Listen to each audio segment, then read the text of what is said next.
Assalamualaikum warahmatullahi wabarakatuh. Halo semua. Jadi yang pertama di sini kita akan membahas mengenai pola bilangan.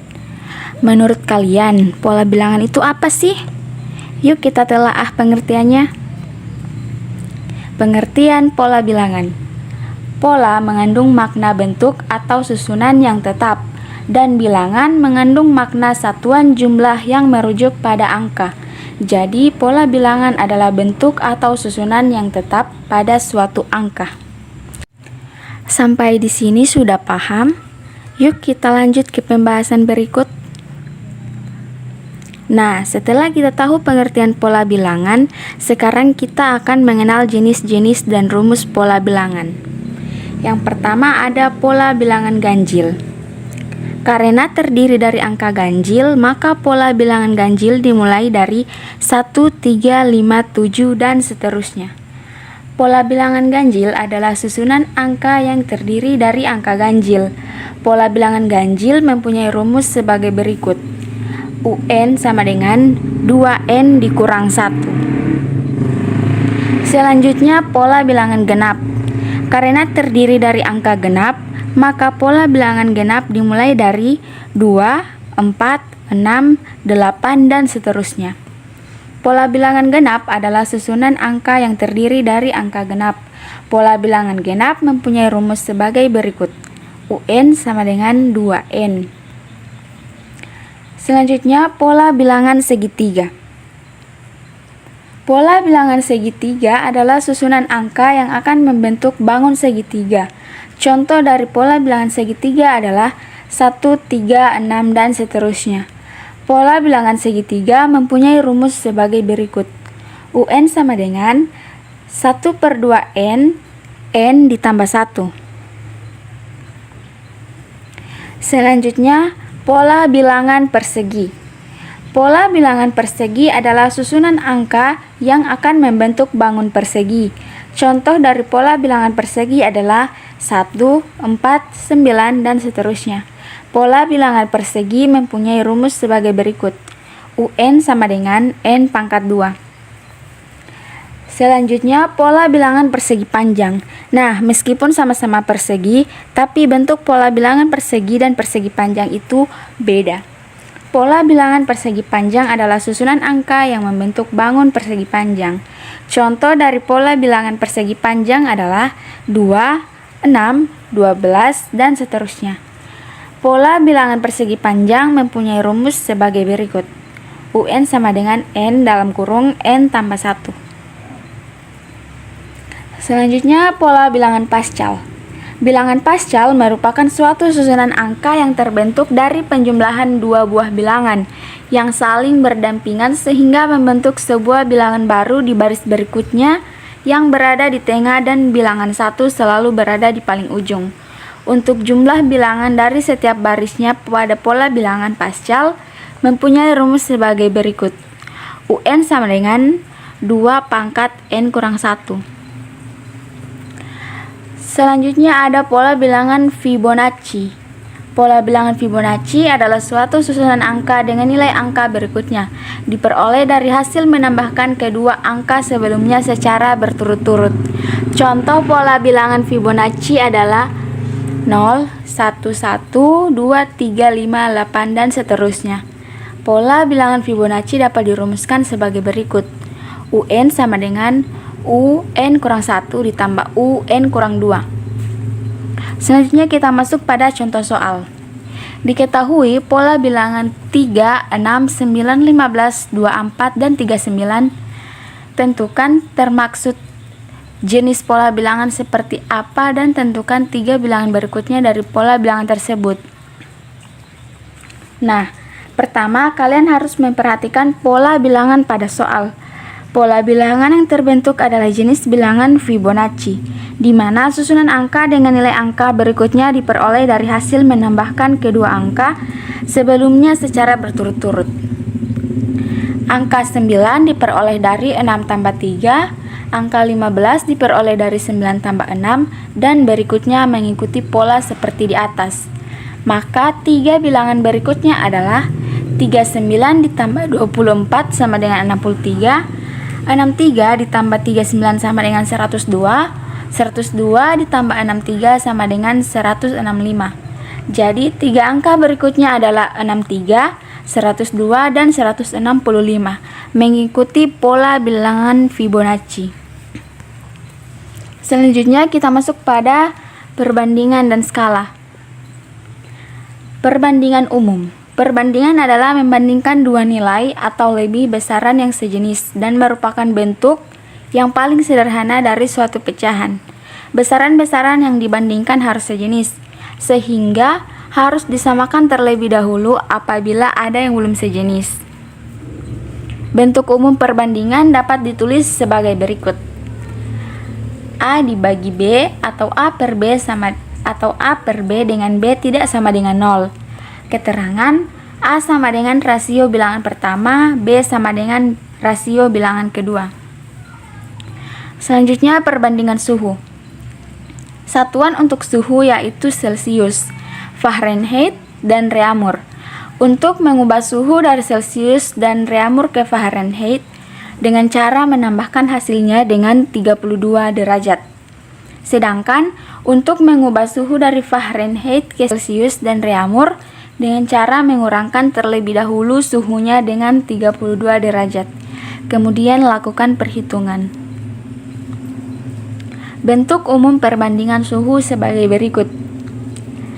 C dibagi F kurang 32 dibagi R sama dengan 5 dibagi 9 dibagi 4. Perbandingan suhu Celcius, C sama dengan 5/9 dikali F kurang 32. C sama dengan 5/4 dikali R. Perbandingan suhu Reaumur, R sama dengan 4/9 dikali F dikurang 32.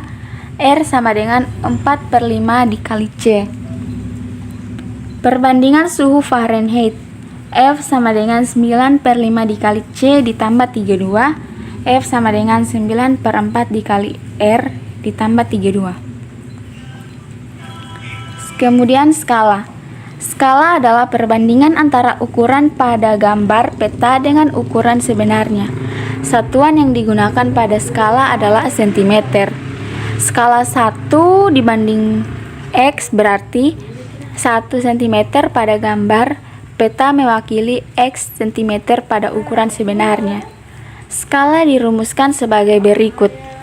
Skala sama dengan ukuran pada gambar dibagi ukuran sebenarnya. Ukuran sebenarnya sama dengan ukuran pada gambar per skala. Ukuran pada gambar sama dengan ukuran sebenarnya dikali skala. Nah, selanjutnya kita masuk kepada contoh soal. Panen pada tahun 2020 menghasilkan buah mangga sebanyak 250 kuintal dan buah jeruk sebanyak 400 kuintal. Maka perbandingan hasil panen buah mangga dan buah jeruk adalah pembahasan. Perbandingan pada soal di atas dapat langsung dihitung karena satuannya sudah sama. Maka perbandingan hasil panen pada tahun 2000 sebagai berikut. Mangga jeruk 250 kuintal dibagi 400 kuintal. 250/400 dibagi 50 sama dengan 5/8. Jadi hasilnya sama dengan 5 dibagi 8. Selanjutnya kita masuk pada pecahan dan operasinya. Pecahan adalah bilangan rasional yang ditulis dalam bentuk A per B dengan ketentuan A merupakan pembilang dan B merupakan penyebut. Sebagai penyebut, syarat yang harus dipenuhi B adalah B tidak sama dengan 0. Artinya nilai B tidak boleh sama dengan 0. Perhatikan gambar berikut. Mulanya kue tart utuh, lalu dipotong menjadi 4 bagian sama besar. Nah, setiap bagian potongan itu bisa dinyatakan sebagai satu dari total 4 potongan atau 1/4. Secara matematis bisa ditulis sebagai 1/4 bagian. Selanjutnya, operasi bilangan pecahan. Bentuk operasinya sama seperti operasi bilangan lain, yaitu memuat penjumlahan, pengurangan, perkalian, dan pembagian. Yang pertama, penjumlahan pecahan. Secara umum, penjumlahan pecahan dibagi menjadi dua, yaitu penjumlahan dengan penyebut sama dan penjumlahan dengan penyebut berbeda. Penjumlahan pecahan berpenyebut sama. Untuk bilangan yang penyebutnya sama, caranya cukup mudah, yaitu dengan menjumlahkan pembilangnya saja. Berikut ini contohnya. Hasil penjumlahan antara 1/8 dan 9/8 adalah 1/8 ditambah 9/8 sama dengan 10/8. Selanjutnya, penjumlahan pecahan berpenyebut berbeda. Hasil penjumlahan antara bilangan berpenyebut berbeda tentu lebih rumit daripada berpenyebut sama, yaitu dengan menyamakan penyebutnya terlebih dahulu. Berikut contohnya.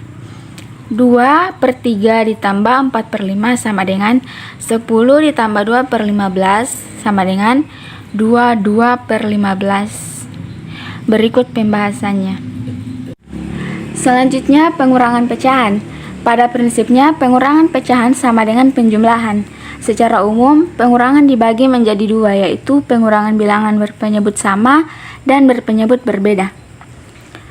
Yang pertama, pengurangan pecahan berpenyebut sama. Pengurangan ini cukup mudah karena kamu hanya perlu mengurangkan pembilangnya saja. Berikut contohnya.